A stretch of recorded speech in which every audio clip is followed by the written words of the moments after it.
What up? So in this video today, I want to talk about the importance of knowing your numbers. Okay, so it's one of the later chapters in the upcoming book, and it's not the numbers that you'd expect. Now, for this particular video, I want to delve into conversion rate, but segmented by device type, day of the week, and product. Okay, so let's break down those three. Okay, so device type. So it may well be that you've got a blanket conversion rate. Okay, so you know your number, you know that your store converts at 4%, say, but you haven't broken it down by device type. Okay, it may well be that actually your store is converting more like 5%, but for some reason there's an issue with your theme on iPads that are causing conversion rates to struggle on iPads, and so the overall conversion number is affected.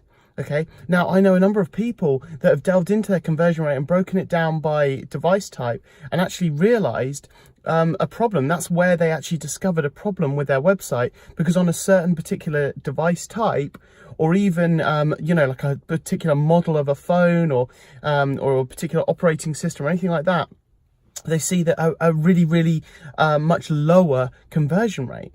Okay.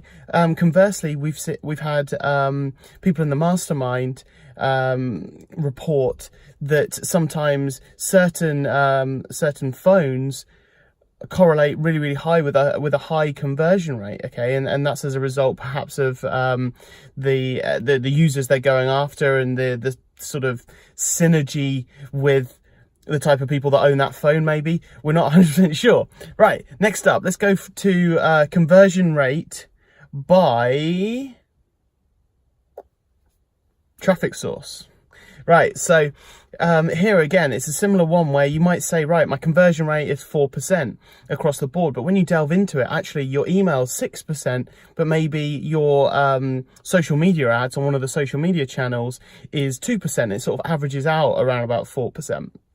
And so it's really important to understand your conversion rate by device type, because if you suddenly sent an influx of email, okay, you did like a lot of email campaign, you got a lot of email traffic for whatever reason, that can make your conversion rate look artificially higher than it actually is, because email normally converts better than most other traffic sources, right? And so you could, in effect, bring your conversion rate up on your site by actually sending less paid traffic and more email traffic, okay, which isn't really a true reflection of the conversion rate by traffic source. Okay, so bear that in mind and break down your conversion rate by traffic source, because you'll then be able to work it back to what you can afford to pay to get an acquisition, to get a purchase for each traffic source, rather than doing a blanket one across all of them.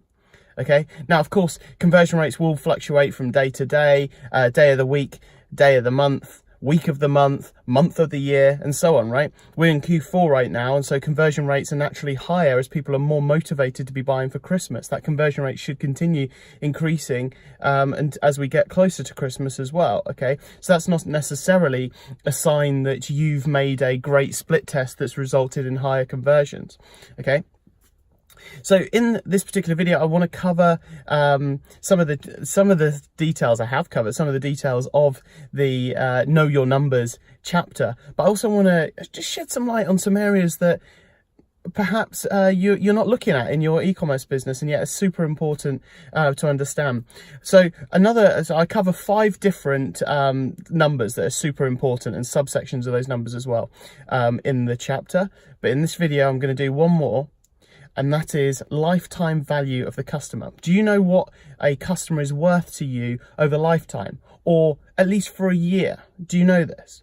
Okay, because there may well be, and I gave a scenario in the book, it may well be that, say you've got an average order value of $100, so your customer's coming in, half of that $100 is cost, the other half is maybe split up, so $25 is acquisition cost and $25 is your profit margin. Okay, well, if you're working to that, then you would say, right, well, I can't go over a cost per acquisition of $25 on my ads.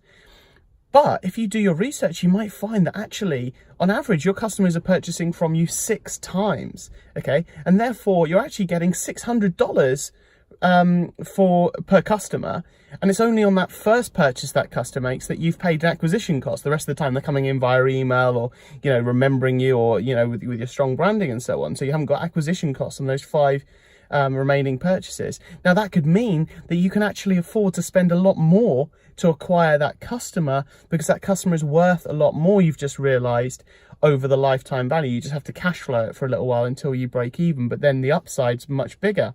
Rinse and repeat, rinse and repeat. And many people forget the lifetime value, okay?